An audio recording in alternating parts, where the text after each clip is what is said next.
Welcome, everybody, to the Sutta study group. Special welcome to Ayasuwijana Terry, who's very kindly joining us today, along with Seminary Satima from Aranyabodhi. And we can all pay respects to Ayasuwijana. Take this opportunity to pay respects.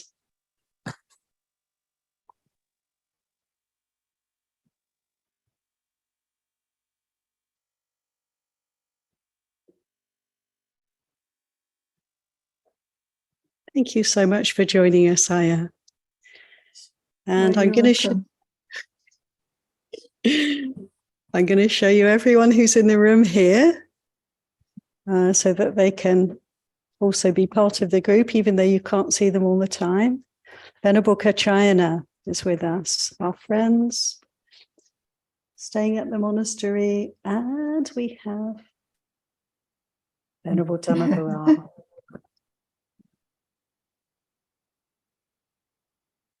And big welcome to all of you out there on Zoom. So we're going to continue with our investigation of the Vedana Samyutta, chapter 36 in Samyutta Nikaya. I'm going to start with quite a short sutta that's actually number 10 in this chapter. And then we're going to look at the Infirmary Sutta, the first of the Infirmary Suttas, where the Buddha's speaking to the monks or whoever is in a sort of nursing facility or a hospital. But first, we'll look at the short sutta, 3610. So let me screen share. And before I forget, before we start, I just want to tell you that in the chat box, I've given references. There was a question about a sutta, a simile that I mentioned last week, the simile of I think I said 500 spears, being struck by 500 spears. It's actually 100 spears. I found two references. Neither of them really relate to what I was saying, but they're interesting to look at. And what I was actually trying to convey was a simile for the Buddha's way of describing what it is to have a feeling body, what it is to be sensitive beings who feel so much. And actually the sutta that I was really, I think, wanting to refer to was the simile of the flayed cow. So I've given the reference for that also, which is the third of the three. But look at all three. Oh dear, it's not there. That's such a shame. Okay, what I'll do is very briefly, bear with me, because I'll need to do them again. Fortunately, they're still here.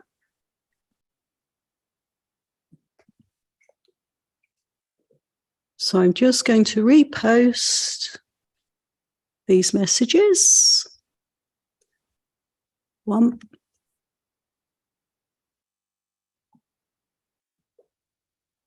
2. Are they coming through?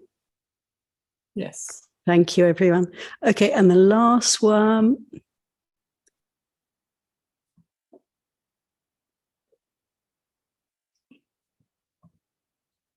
There. With great gratitude for this opportunity to explore and learn more about these similes, very graphic, very powerful teachings from the Buddha. Okay, so now I'm going to go to our first sutta of the day, 3610, from Samyutta Nikaya. Rooted in contact. Passa Mulaka Sutta. Passa is contact, Mulaka. Mula is root. Ka has the connotation of making something. Root making contact sutta is a literal translation. And for this sutta, we'll look at Bhante Sujato's translation. And you can see the Pali is there as well. For those who are learning Pali, can be looking at that at the same time. So I think I'd like to read the entire sutta and just allow you to relax and receive this teaching, and then we'll have some time for discussion. So, rooted in contact, the Buddha speaking to a group. These three feelings are born, rooted, sourced, and conditioned by contact. What three? Pleasant, painful, and neutral feeling. Pleasant feeling arises dependent on a contact to be experienced as pleasant. With the cessation of that contact to be experienced as pleasant, the corresponding pleasant feeling ceases and stops. Painful feeling arises dependent on a contact to be experienced as painful. With the cessation of that contact to be experienced as painful, the corresponding painful feeling ceases and stops. Neutral feeling arises dependent on a contact to be experienced as neutral. With the cessation of that contact to be experienced as neutral, the corresponding neutral feeling ceases and stops. When you rub two sticks together, heat is generated and fire is produced. But when you part the sticks and lay them aside, any corresponding heat ceases and stops. In the same way, these three feelings are born and rooted, sourced, and conditioned by contact. The appropriate feeling arises dependent on the corresponding contact. When the corresponding contact ceases, the appropriate feeling ceases. Ewa. So there we have this beautiful, simple statement of truth from the Buddha, relating to the dependent origination, dependent co-arising teaching. What is the cause of feeling? The cause of feeling is contact. Can we see this process for what it is? Can we see that everything that's felt is due to contact? When contact arises, feeling arises, contact ceases, feeling ceases. That's what's happening.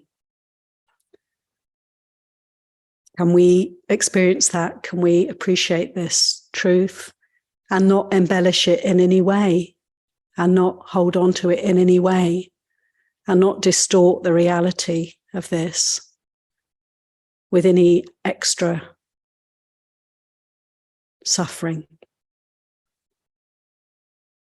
Any comments, thoughts, reflections, questions? Yes, Ayasuwijana is going to, thank you, share with us. There's a contact at the five physical senses. And for instance, if I have a unpleasant odor, and then what happens later, maybe in the mind, then there's contact at the mind door, which might perpetuate the unpleasant, because there's this is what the mind does. There's a sutta about meditating. The Buddha's instructing Bhante Rahula to meditate like the earth, and if there's a either pleasant or unpleasant context, then it won't invade the mind and remain.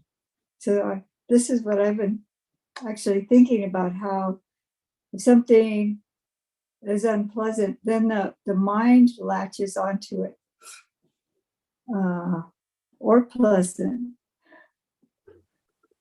And neutral, we usually don't think about very much. But I think the mind is a big player in the suffering that's associated with the Vedana, because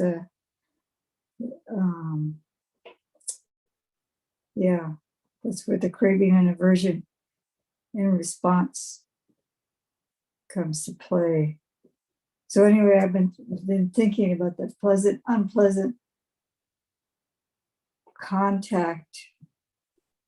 And then when I watch my mind starting to proliferate around it and seeing how the suffering can ensue, then I know it's really time to let go.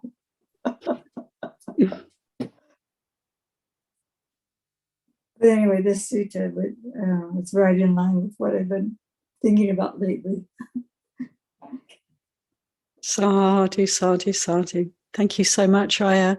Thank you for bringing in, sharing with us what's happening in your practice. That's wonderful to hear. And also like the bringing in of the senses, the 6 senses, or the 5, and then the 6 would be the mind. So smelling, tasting, touching, seeing, hearing, and also thinking. All these different inputs will have, we can call contact, isn't it? And then from these contacts, these touches, we have the feelings arising. And to be able to observe this, to be able to see this, is to be able to be practicing mindfulness in every situation. Well, I notice myself, like when sitting in meditation, there's a lot of focusing in on feeling in the body. So it's coming straight to that place of feeling. But there's also hearing happening, touching. The sense doors are all open. The eyes may be closed, but we're still seeing. We're seeing behind the eyelids. So all the senses are active. And to be able to connect, as Aya Suwijana was pointing out, connecting in the inputs that are coming in through the sense doors with what's actually happening here, the responses, pleasant, unpleasant, or neutral feeling. And then, as Aya was saying, being almost straight away, there'll be some kind of reactivity. And to be able to see that and not to be caught up in that. This really is, in a way, it's the entire practice right there. Just as with so many of these suttas, and you'll see with the next one also, the entire path is right there for us in these teachings. Thank you so much, Aya Suwijana. Anyone else like to come in? Corinna, hi. Hi, Aya. Hi, everyone. Yes, I've been thinking about this for a little while you guys are, especially while you're focusing on feeling, and it's really hard to separate the flesh from the thought. So I was particularly thinking of Ayati's guided meditation on Vedanupassana, on feelings. And she has this, is the pleasant feeling of the flesh, or is it not of the flesh? And kind of, I realized that I couldn't really differentiate between having something of the mind not be of the flesh. Like it was maybe subtle, but it was always this had a reflection in the flesh. So I'm wondering if that's similar, or if I should try to focus on even more subtle and really separating. Like, is it possible to have a feeling with the mind contact and not have a feeling in the flesh?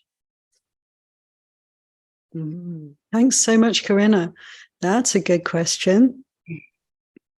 Yeah, I mean, how interesting. My sense is that probably sort of not on the whole, that, yeah, as you're observing, I would tend to agree that every thought, there will be some corresponding feeling in the body. While we're in touch with the body, while the mind is paying attention, we can see that. But there are states of mind where the mind is very one-pointed, very focused, yeah, in some, like in samadhi, Corinna, in the jhana, where there's a kind of stepping right away from the body so that there's no sense of body whatsoever. And in those cases, in those situations, you know, there can be mental phenomena arising and passing, but there's no physical kind of residue at that point in that way. But my sense is that it's very good for us to stay in touch with the body, to be focusing on feeling in the body, and to learn more and more about this relationship between what seems to be external and what seems to be internal, what's going on, or what's coming, the sense of coming in through the senses, and then this sense of almost receiving the impressions in the body. I've heard it said many times by people, including myself, that the body is like a library or a filing cabinet or a repository, you know, for all the experience that we have. The cellular memory is talked about, and how we, you know, when we meditate, say on retreat, we can have a lot of past history kind of bubbling up into the mind, and a sense of it's all there, and that we can sort of clean out, we can, how to say, put to rest the past history, but that it is in some way there, it's in some way imprinted or recorded in the body. I think this is very interesting to explore, to investigate. So thank you for that. Is there anything you'd like to come back with on the topic?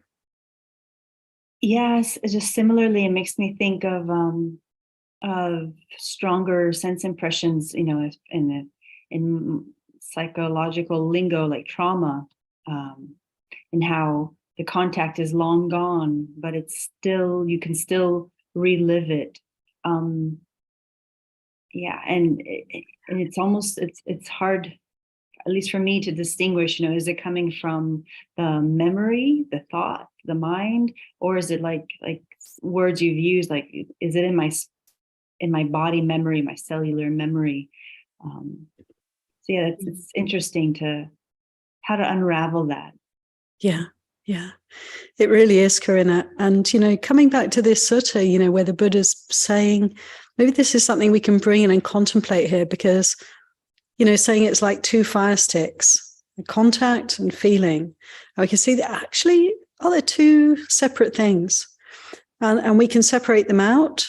And when we see clearly and separate them out, which is what happens when we see them clearly, we see them for what they are, then it's like the heat cannot be made, the fire cannot burn. There's an extinguishing, or there's a cooling, there's a calming. And it's very interesting to see that in the light of, yes, that one could say trauma is something very real for many people. And it is that sense of something stuck, something that's not shifting, something that's coming back again and again in its sort of fullness. So it's like a knot that's just stuck and can't dissolve, can't be let go of until it starts to be, until the sticks start to be separated out. And how does one work with trauma? Well, perhaps one way would be, and perhaps the best way, is through mindfulness and just disentangling the knot. Very careful, cautious work, isn't it? And work to be done with great compassion, a lot of loving kindness. Because when people have these kinds of issues, it's so potent, isn't it? The reliving of experience can be very potent. And people talk about re-traumatizing. So it's like you've got the sticks rubbing together even more vigorously. when you visit that place. And that is not helpful. So it's like, how do I approach this fire in such a way that I can not add to the conflagration, but I'm actually cooling it down through this gentle but very determined investigation of all the components, you know. I notice myself, Corinne, I don't know about you all, but like meditation seems to slow things down in some way. It's as if we can, you know, rewind and play on slow and see more clearly over time, to really tease out all the different aspects of a situation that's become stuck for us. Mindfulness seems to slow things down. It seems to calm things down. And it really is a very helpful simile to see how one thing is dependent on another. And if we can investigate one thing and kind of delineate it, then we're able to release, you know, all the other components can be freed up in that process. So I hope that makes sense, what I'm saying. And if there's anything you'd like to say, Corinna, to come back, please do. It does make sense. I'm taking a slightly different angle on it, but it's a similar idea of delineation. It's almost like the way I, like for example, when I was little, I used to have strong claustrophobia, and then it was gone, and then I had a bicycle accident, and then I just would remember I used to be claustrophobic, and I would get claustrophobic then and there, regardless of what the space was like around me, which is terrible because there's nothing you can do. It's all in your mind. And one way to meditation or just self-awareness allowed me to sort of feel that it's real, but or it felt real, but have that distance or that observation to, it's almost like like when I'm not aware, I'm just an animal, I'm just reacting. But when I'm aware, I have an extra tool, which is it feels like it's happening and it's real, but I can tell myself it's not actually happening, I'm safe. And the trauma can start to digest and process itself and untangle, to use that word. So it's a different kind of delineation, just like to not be, not so reactive. Mm.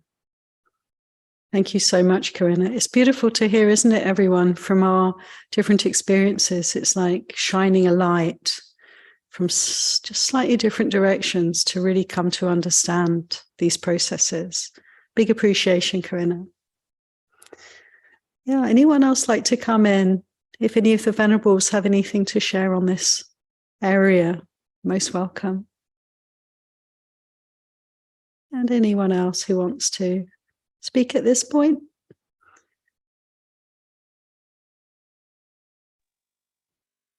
Oh, she had muted me.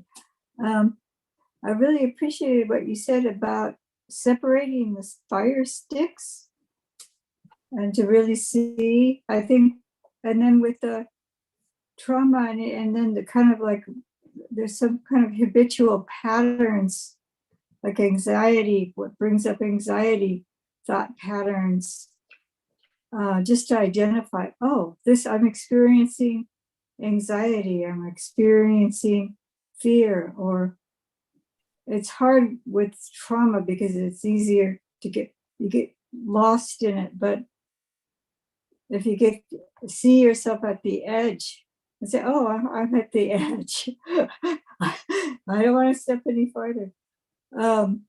Yeah, but separating the sticks and noticing when the hand is reaching for the fuel to put onto the fire before we put it on the fire and say, oh, I'm about to put more fuel on the fire. See, it may take time that we've been seeing ourselves. Oh, I'm actually seeing myself putting the fuel on the fire. I see that happening. I see it. I'm putting putting more fuel. I see that, I see that, I see that. But eventually I think we do start scattering all the fuel and the fire and doing what we can just to let it burn out. And we can't, if it's already burning, we can't stop it. We just have to let it burn out. But that's really beautiful to really to see those fire sticks clearly and see the fuel clearly and see the hand actually picking up the fuel. So that awareness is so important.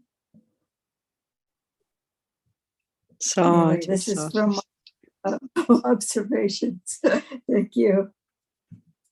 Thank you so much, Ayasuwijana. Wonderful to hear experiences. Ayasuwijana has been on long retreat in the forest, so this is really precious to hear from her. Oh, thank you so much. Ananea, hello. Yes, the feeling in the body.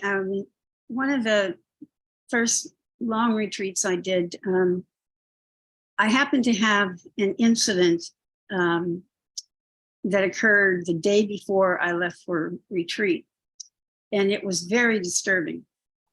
And but fortunately, I get into retreat, and I talked to the teacher, and metta practice was obviously a thing that would be very helpful at that time. But as I worked with that over the first week or so, one day finally, when I became very anxious, would feel like my rib cage was literally like it's being squeezed in a kind of a vice-like thing. But anyway, but during meditation, then the feeling came up, and I was able to connect it to an event. And this was something that was, I think, fairly young age thing that had to do with my father. And the whole sequence then started to unravel. And as that unraveled, then since that time, I don't have that reaction anymore. So, and I mean, it's happened to me since then too, that there are some cases with feelings held in the body that will release during meditation, especially during a retreat time when one has a little more, you have more time to observe and be with it than you do in your regular everyday practice, although that's not impossible. So that was just like so encouraging to me. I mean, that really, the practice became, it was one of those, this really works kind of moments. And I'm sort of making light about it at the moment, but it was really, really profound. That was a really big deal. And it had been of long standing, so we have our practice, and I'm just saying this also by way of encouragement that yes, just keep hanging in there. I mean, I'm not done. There's still more to do, obviously, but it's really, really quite something when one can fully release something and it does not come back. Yeah. Thank you so much, Ananea, for sharing that. It is so encouraging, so encouraging. And the Buddha said, to look for this, to see where there is suffering, where there are hindrances, where there's difficulty, and then to see where there isn't. So to actually notice when, isn't it, Ananea, when we've moved through something and it has simply ceased. And there's a flavor to that, the sense of knowing this isn't coming back, this is over, this is done. And it's like a little taste of nirvana for sure. very, very encouraging to hear about these experiences. And maybe some others have had similar experiences, but to make much of that, to remember that when things feel very stuck and our practice isn't, feeling stagnated, or we feel in a rut, or we feel there's no light at the end of the tunnel, these kinds of perceptions. Let's remember these possibilities are there, and there is freedom, and there is a path. And if we keep practicing, we'll surely have these experiences from time to time until the final letting go, when we know, not that I know this, I'm not saying I know this, but I know from the Buddha's teachings that there is the sense of the work has been done. I've done what needed to be done. It's finished. So it's very encouraging to read these words from the Buddha, and even more encouraging in some ways to hear from a friend and somebody right now, here and now, who's having this kind of an experience. Thank you so much. Cessation.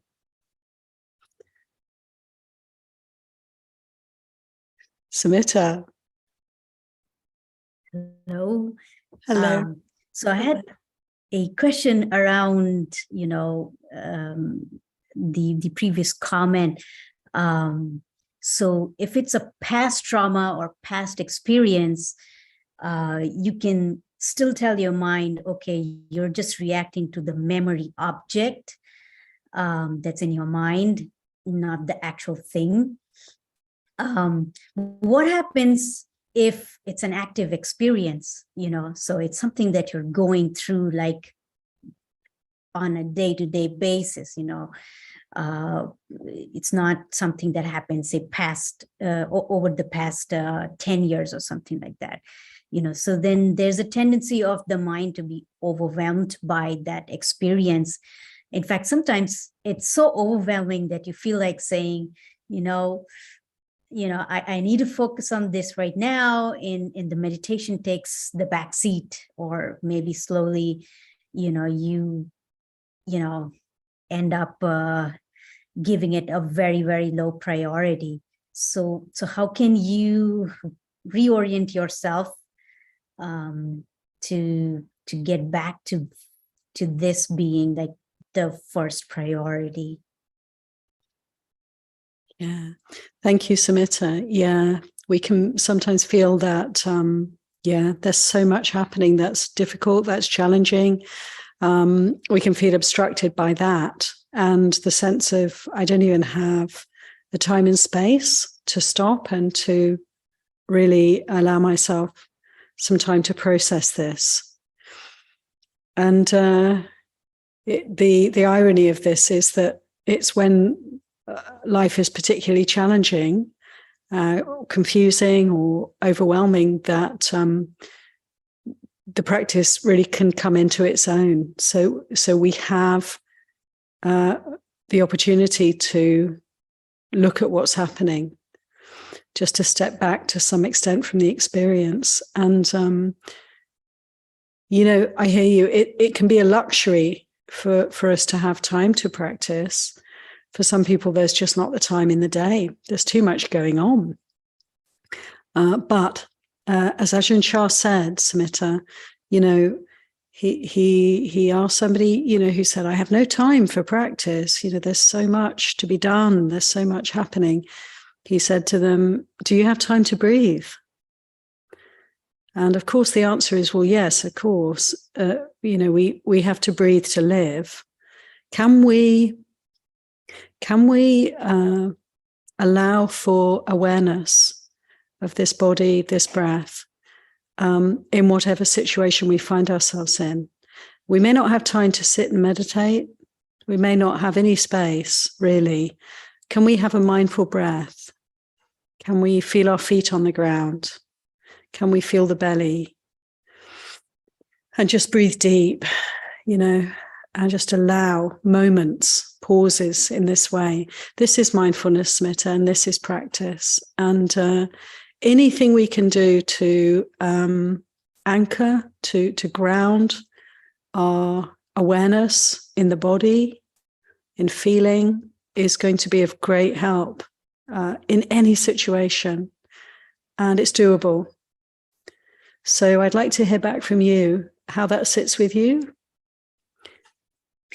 So I have noticed that if I was to focus on work at that point of time, or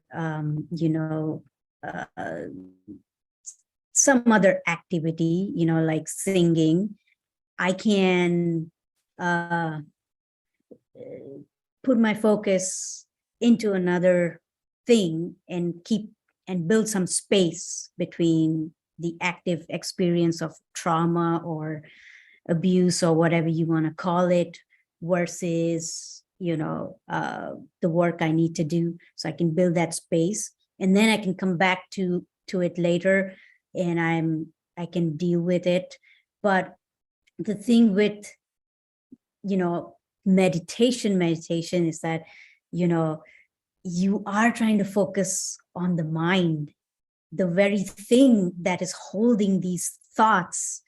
So it's so difficult at that point, because you are like submerged in those thoughts, and you are supposed to focus on the mind. So the mind is holding them, and that's when I find it extremely difficult. I will practice what you're saying and try to make it a priority in every breath. I will try that. Thank you so much. You're so welcome, Samyutta.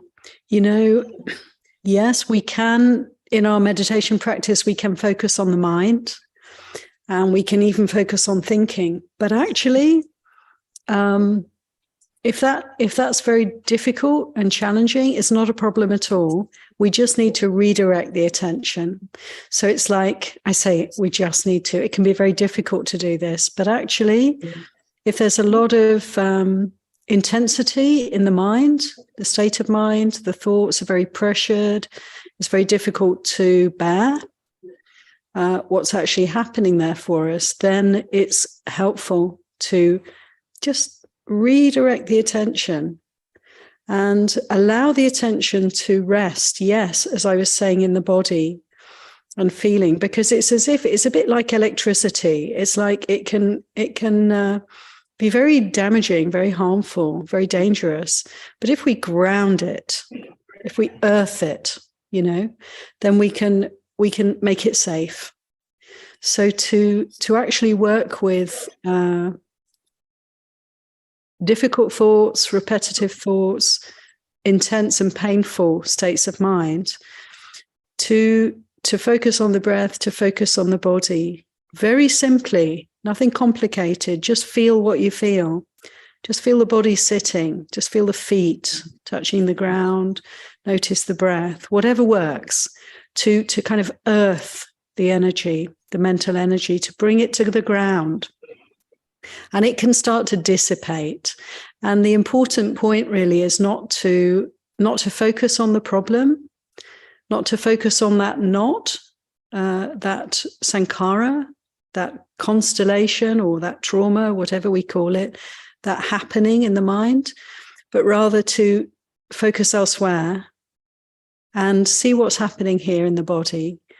And this really does give space, and it gives a kind of relief, and this can be done at any time.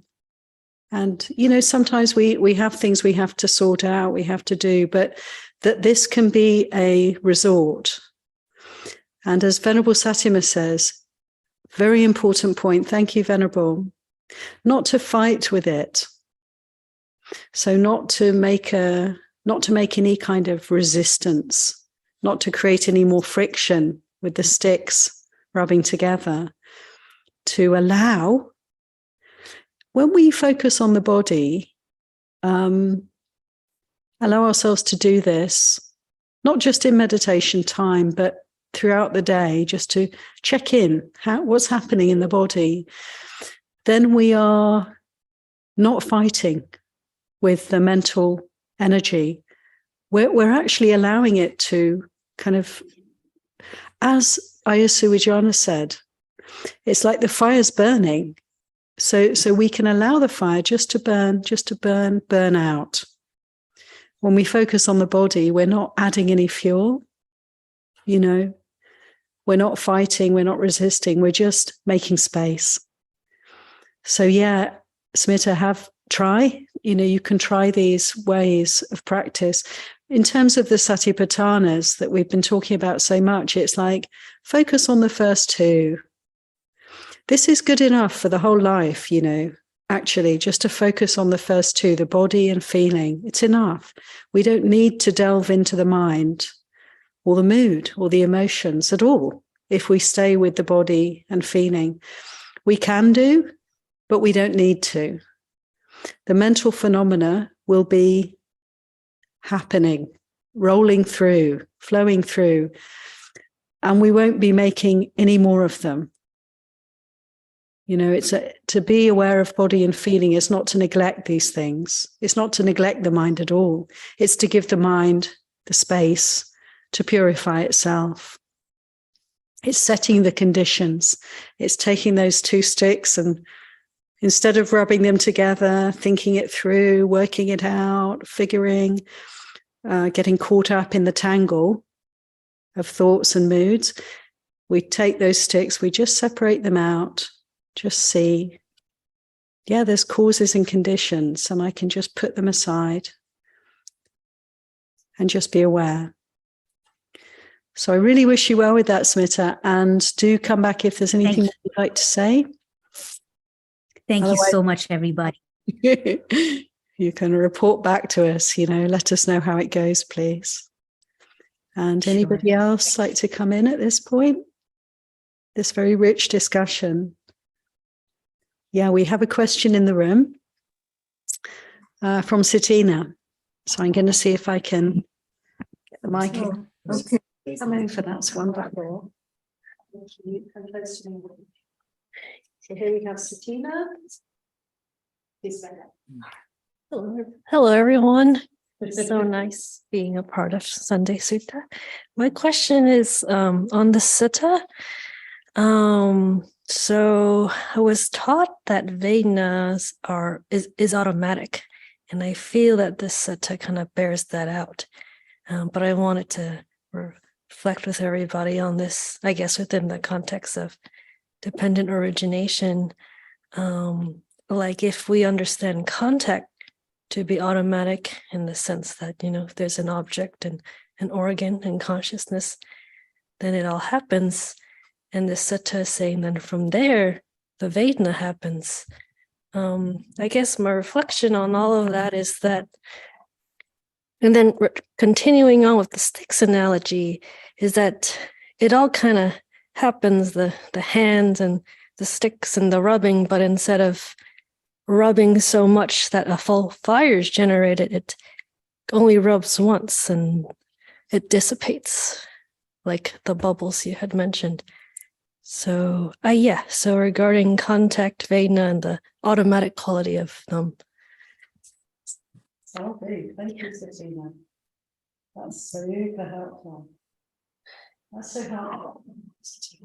It is like that. Yeah, I can relate to what you're saying very much, that the sticks are there, the contact is there. We can't actually stop that until we're dead, until the body, you know, but while we have a body, a form, there's going to be feeling, there's going to be contact. It's relentless, in fact, isn't it? It's happening all the time, and we can't make that stop. What is it we're stopping? We're stopping the adding to it. We're stopping the reactivity. But actually what we can observe is the sticks may be rubbing together. There is contact, there is feeling, and we can allow it to be just that. There may be a fire. Fires may come and go, but we're not adding to them. This simile is rich, isn't it? We can consider it from many angles and just let it percolate through the system and inform us. I really appreciate your comments there. Thank you, Sitina. I'm sure we all do. Yes, please. Ayasujana Seminary Satima. I was just wanting to continue with a little bit with Smita's, and then the other people were coming in, so I'm a little bit lagged here. But there's something at the mind door. If the mind door is like it's rubbing its own sticks together, and it perpetuates it, and it's like the verbal formation is very strongly activated. And for me, sometimes to substitute one thing for another, and Smita talked about singing, but I do internal like chanting, like chanting the Vandana, some of the Pali praises for the Triple Gem, or Metta Bhavana, something. And that's actually cooling for me, it cools the fire down, because it's not my mental processes that are all rubbing and bumping against each other. It's a kind of a formula or something.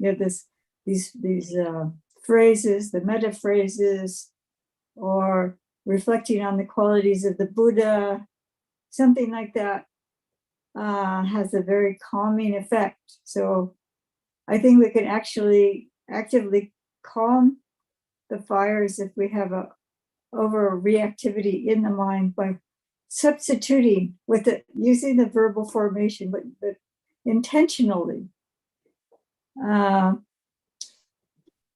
So I'm a little bit out of sequence with what we're discussing now. Sorry, but that's what I had was thinking about. So thank you. Thank you so much, Aya Suwijana. This is so valuable, Smita, this other piece of great advice. Oh, that's so good. When the mind is racing and it's really hard to settle, yes, mantra, chanting. Thank Yeah. Thank you, Aya. Thank you, Aya Tatalok. Suvijana, and thank you, Aya Brahmavara. Yeah. Wonderful. Sharanya. Thank you, Aya, for all that you do. But today's discussion just brought to mind what I've been struggling with this past week. So a neighbor had agreed to take my daughter out for spring break, and then the last minute she changed her mind. And so there was just a lot of agitation and burning in my stomach. And I tried so hard to try to bring everything that I'm learning through the Sutta study to deal with it. And what I noticed was it was such a process, right? So I would notice this upset in the stomach, the burning in the stomach, and then there would be the story that I was making about it, about her and me. There was this I and how we'd been wronged. And then I'd jump out of the story because I'd see the story.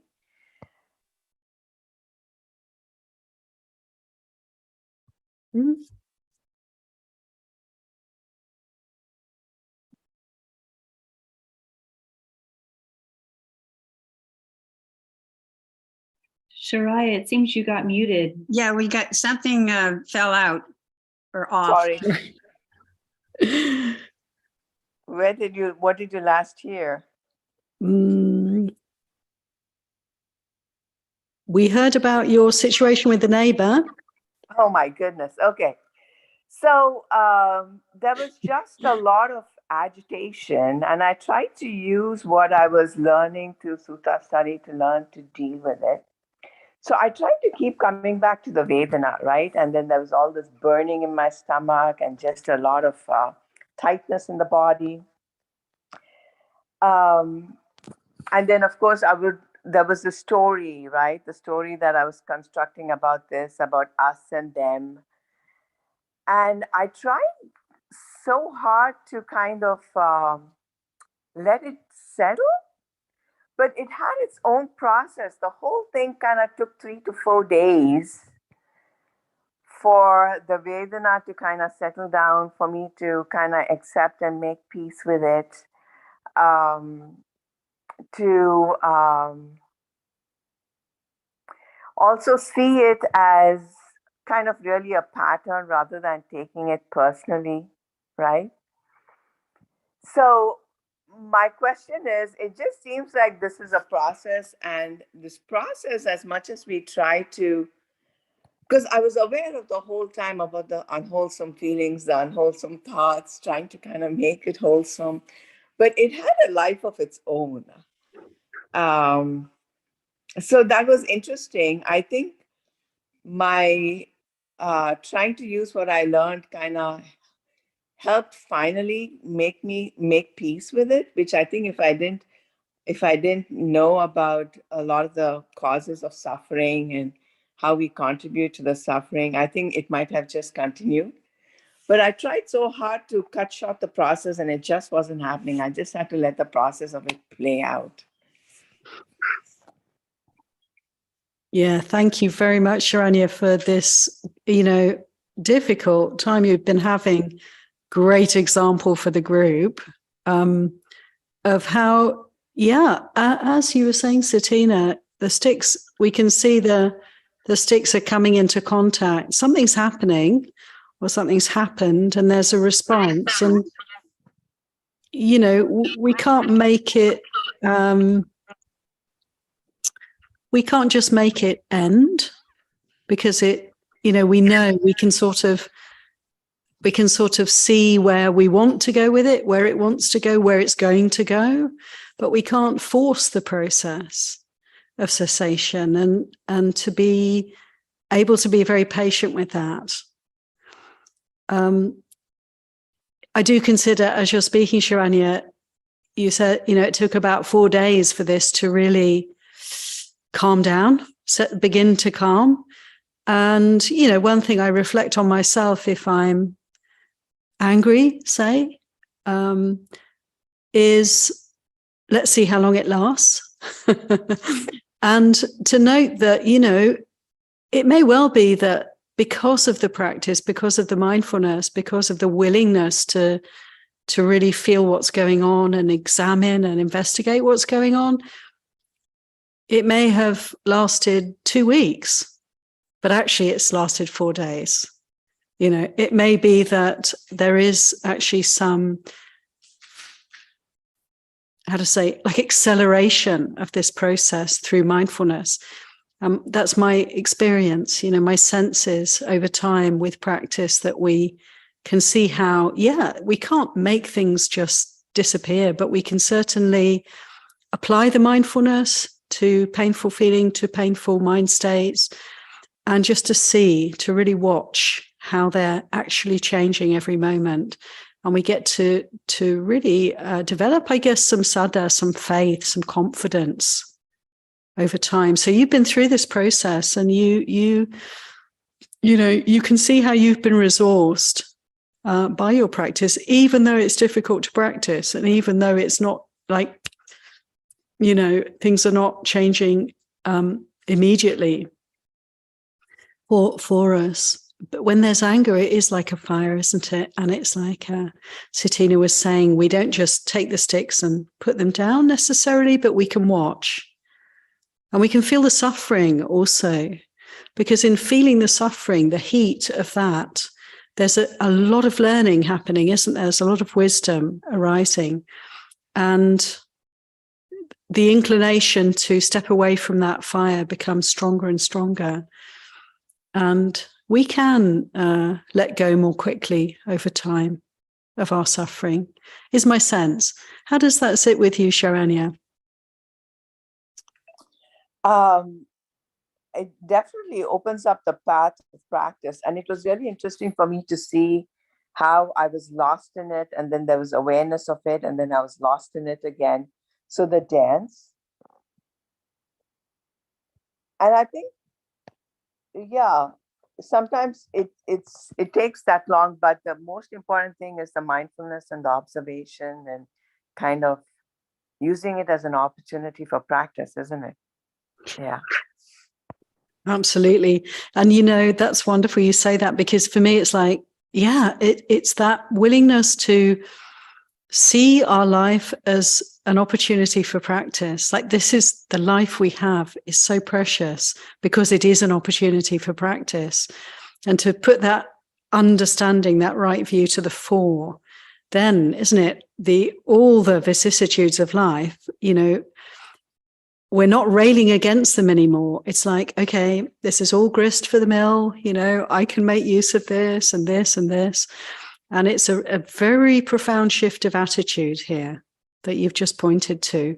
It's a very significant shift where we are not resisting, but rather kind of opening, isn't it, to our experience. And just this much, you know, we've shed a lot of layers of suffering. And if we put our mindfulness to the fore, we put this right view to the fore, we can't really fail to make use of, you know, every opportunity, every experience for practice. This is wonderful. So good or bad, you know, easy or difficult, it all just goes into the pot.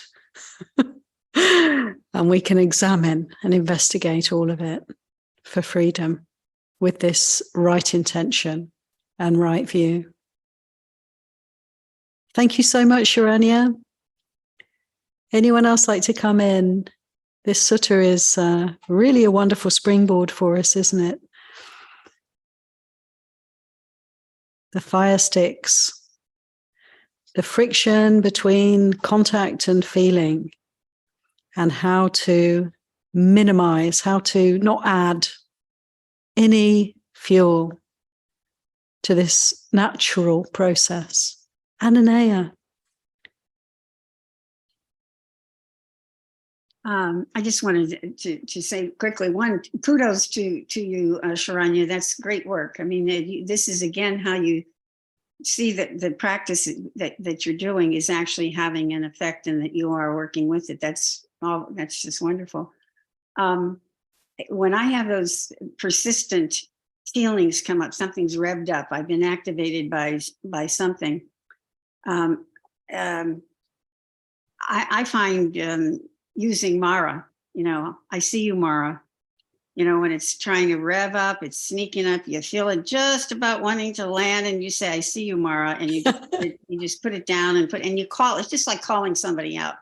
I see you, I hear you, you know, and it's just, I find that very helpful to stay out of, you know, allowing it to take root in my mind. Sadhu, sadhu, sadhu. I see you, Mara. That's really great. And we can almost have a smile, can't we, even in the midst of the turmoil?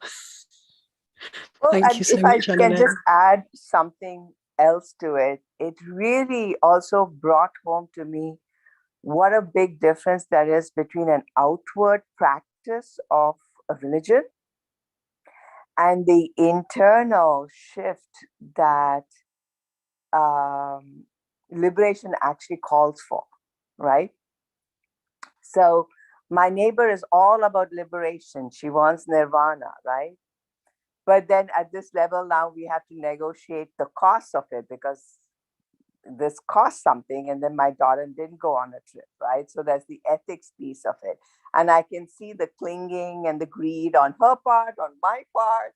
So it's really kind of pretty complicated, but then it again brings back the Dhamma to question, right? About how, again, there's a situation where it's good to practice non-clinging, right? So there are so many layers to this as well. And it makes me also be aware more about not just talking the talk, but actually making that internal shift, which is required in some of these circumstances that are really hard. And you kind of have to figure out what the right thing is to do.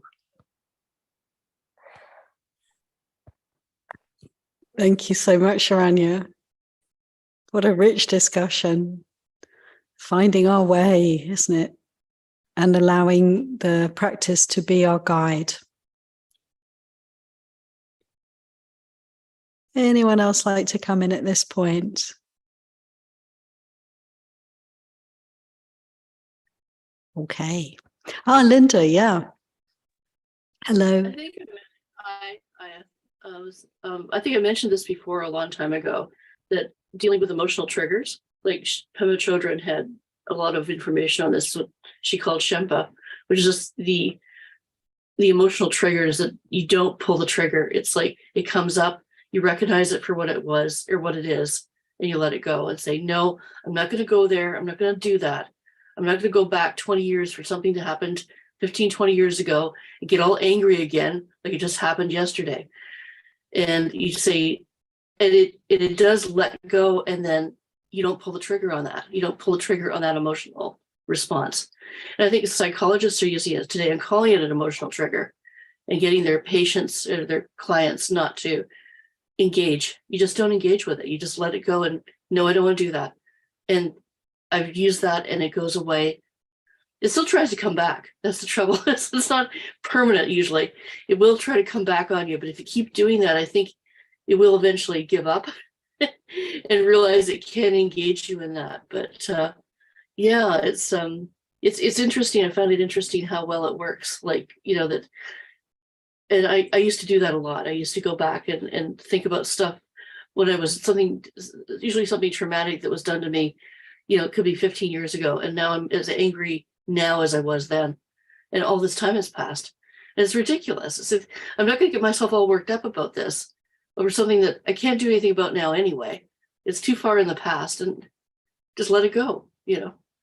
So, but I know Pema Chodron wrote a lot about that, and had some really good sound advice on, you know, how to deal with Shempa and these emotional triggers that we all have to deal with. So I just thought I'd mention again, but I did think we talked about, I don't know what Sutta we were taking at the time back then, but it came up then with these emotional triggers. So I thought I'd mention it. Thanks so much, Linda. It's worth mentioning these things again and again, just to see, isn't it, the trigger, to be able to be aware of it, number one, isn't it, to see that that's what's actually happening. And then to see also what you pointed to, for me, was really significant, to notice how if we manage to not react, we've sort of let go. Oh, wonderful. We have that sense of freedom, and then it may come again. The same kind of pattern will often, won't it? We can see there's a kind of repetitive nature to these things. Our ways of reacting, our habit patterns. And so we might be faced again and again, and it can be like wave after wave of a particular trigger. And again we can notice and see how, as you said, Linda, slowly these things can fade and lose their power over us. And it's often not a one-off event to let go of a particular habit pattern, but it's more like over time, the slow wearing away. Reminds me of the Sutta where the Buddha gives the simile of the axe handle. You probably all know this one. He says it's our mindfulness practice. It's rather like a carpenter who has his axe that he uses. And over many, many, many years, you start to get a slight impression on the handle of the axe of the thumbprint and the fingerprints of the carpenter. How slow, how, you know, day by day, nothing to see, nothing changing, but over a long period of time, you can see this impression slowly forming. And in exactly the same way, in reverse, we can, you know, wear away at these habit patterns, and they can slowly fade and diminish and eventually disappear. As Ananaya described, we can actually observe the end point as well. Sometimes this comes for us, and we can see the full process of wearing away and disappearing. Sharanya.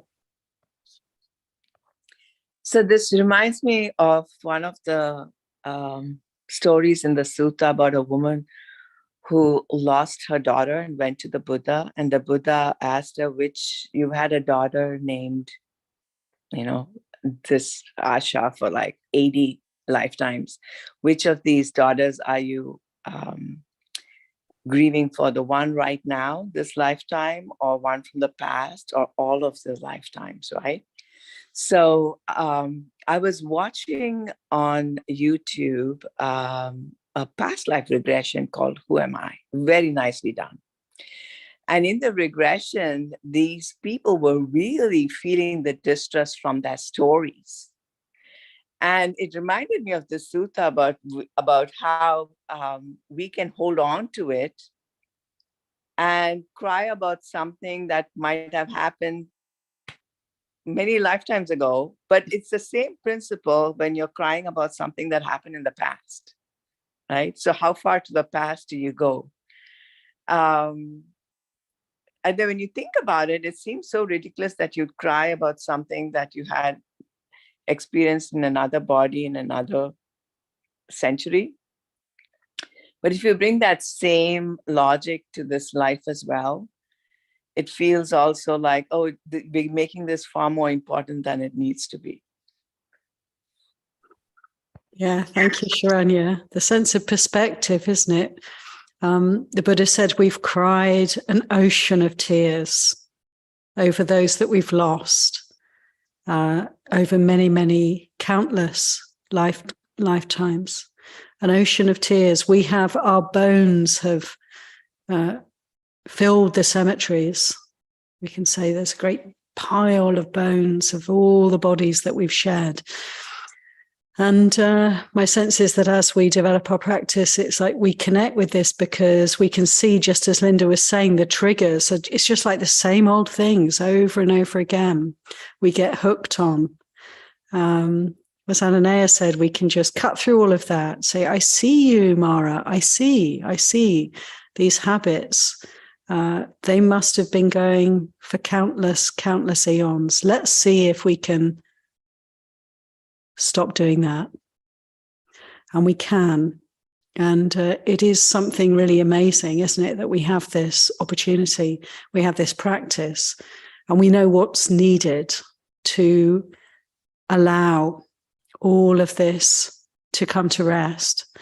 And, you know, it's could say it requires great patience, great heart, you know, the willingness. You know, Sharanya, you had 4 days of suffering a particular, you know, incident, and then there's all this suffering, but actually 4 days is pretty good. It may not be over completely, but you mentioned that it started to feel less intense, you know, and just to recognize that, you know, great patience is required in our practice to just bear with these habits that are so deep rooted in some ways, some circumstances, and to respect that. You know, and not expect things to fall away, but to know that actually every moment that we're observing the playing out of these habits, they are falling away. Goenkaji, my teacher, would talk about mountain sankharas, but even a mountain, you know, you can, if you pick up a pebble every moment, another pebble, then you put it aside, another fire stick, putting it aside, then eventually, you know, even mountains will be removed, dissipated. It will cease to exist. So it's really good to see this in a way. Thank you, Linda, for the bigger picture, you know, and great reference there to Pema Chodron. Different tradition, Tibetan tradition, same Dhamma, wonderful teacher. So thank you for that, Linda. Over to Marion. Hi, Marion. Hi again. I wanted to thank Sharanya for her story. I loved it. And I wanted to go ahead and mention something that she had said about like not taking everything so seriously. Like I completely agree with that. Like when I like think about stuff and I take it very seriously and I just can't get rid of it, or I can't like let it go, I always say like, is this gonna be important tomorrow? Is this gonna ruin my day tomorrow? Or is it just right now? And a lot of that, when we think like that, you have to breathe. And so when you guys were talking about like breathing and like like you said, sometimes you can't meditate because you're overwhelmed or you don't have the time. Just feeling your body on the ground, grounding, sitting on the floor, like that actually helps. So I just wanted to mention that, and I really liked what she shared. Yeah. Thank you so much, Marianne. Yes, that's a really good reflection that's so helpful to consider. I'm in the middle of something so intense at this point, but let's consider in even a day, even 5 years, 10 years time, what will be, what will this situation feel like then? How will it look then? That's so helpful. Just that little shift of attention and that kind reminder to ourselves. Sadhu. I wonder if I can invite, if Aya Suwijana may have any reflections at this point. No pressure, Aya, just a gentle inquiry. Oh, the conversation's been very rich, and just with Vedana, one thing is to just, for the Firesticks, is to just see the contact and see the arising. I went through a period of time where I would just say something like pleasant Vedana, unpleasant Vedana. I do that too, like unpleasant Vedana at the nose door, pleasant Vedana at the ear door. And then the mind door. So just observing it is really helpful. If you make it just your practice for a period of time, then the mind starts to move more towards equanimity, because there's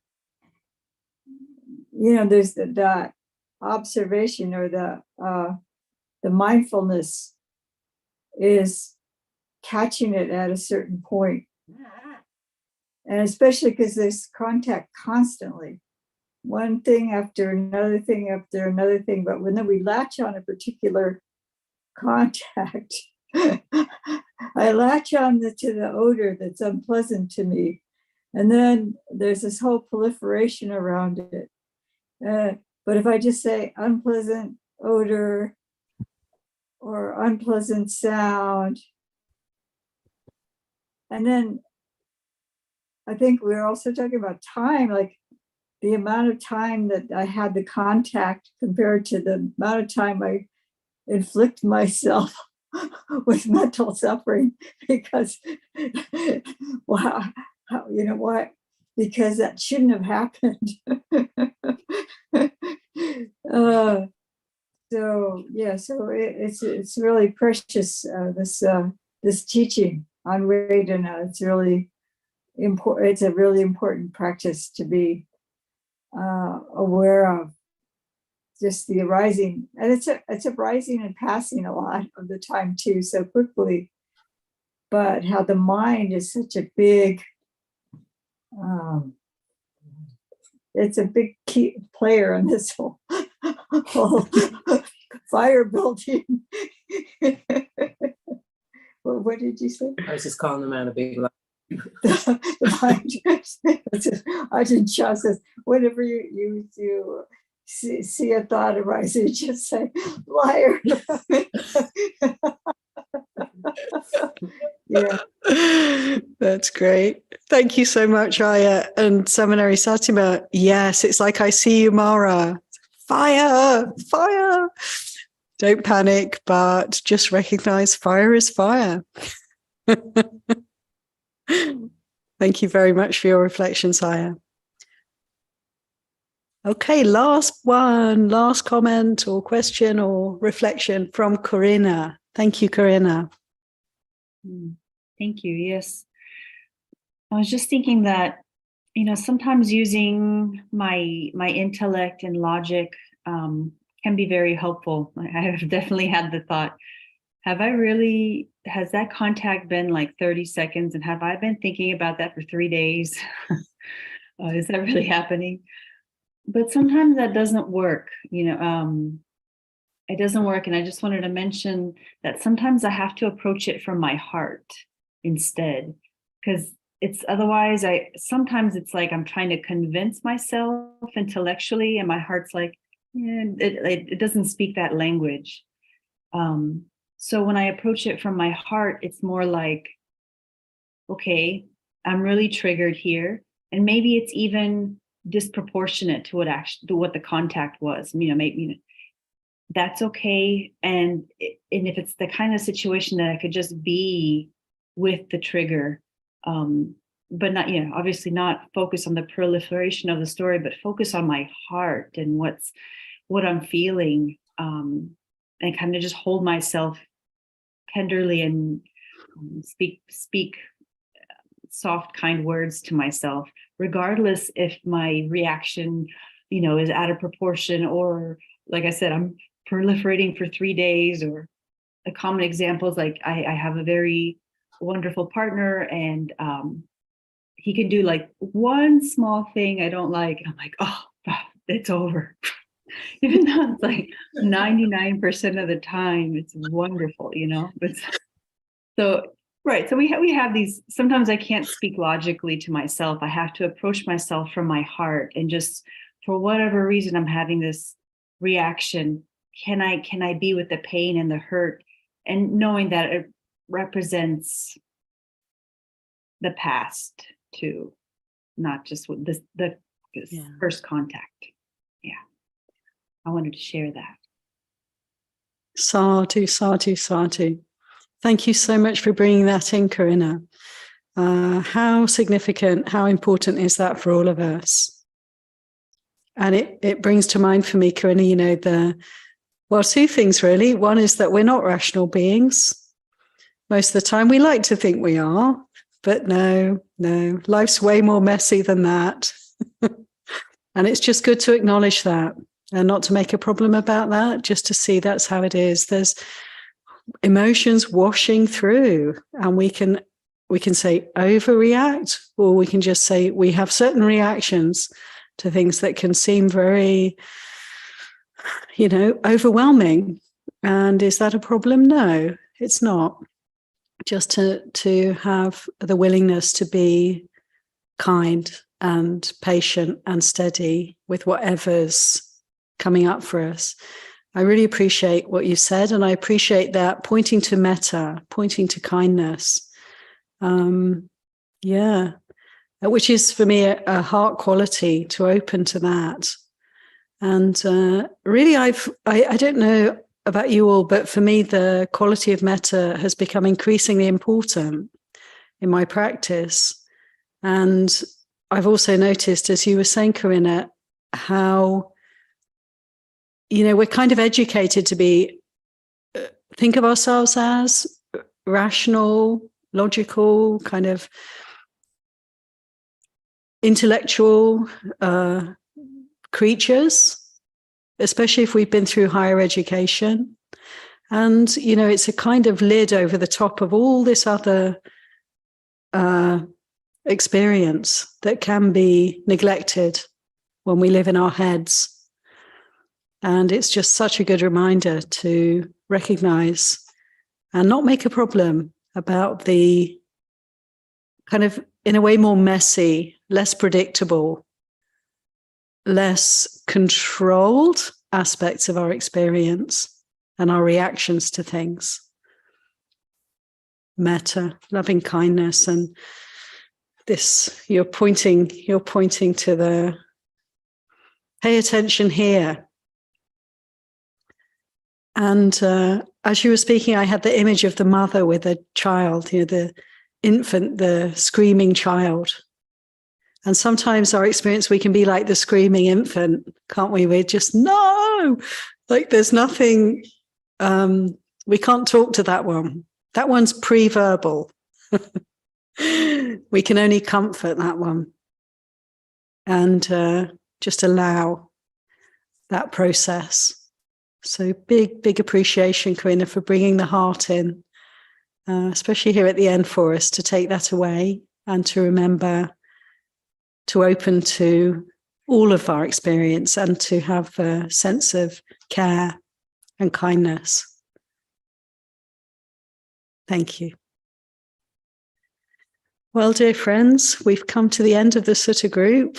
It always amazes me. I just love that I pick a Sutta, I think, oh, we'll do that one in about 10 minutes and then we'll move on to the next one.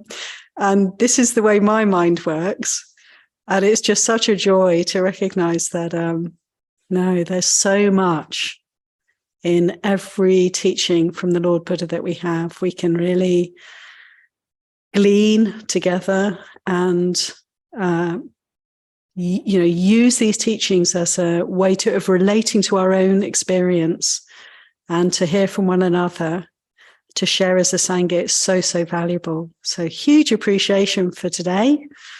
And I'd like us all to take this opportunity. We can pay respects to Ayya Suwijana. Big gratitude for being with us today, Ayya. 3 bows together.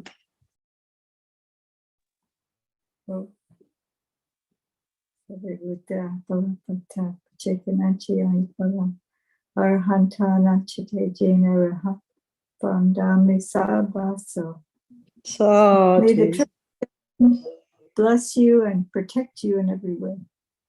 And we should pay respects to the Lord Buddha. Thank you, Ayya. Let's do that. To conclude, let's pay homage to the Triple Gem. Find a Buddha or bowing to the Buddha in our hearts. And we have the shrine here. Arahant Sama Sambuddha Bhagava Buddham Bhagavantang Abhivademi. Swakato Bhagavata Dhammo Dhamma Namasami.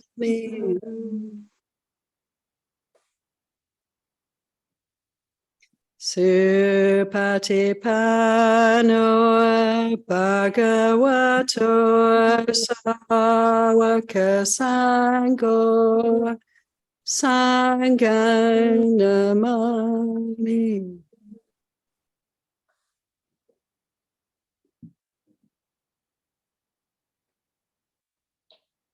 Thank you, everyone. Take care. Thank Thank you so Ayya. much. Thank you. Thank you for the opportunity. Thank you. Bye. Bye.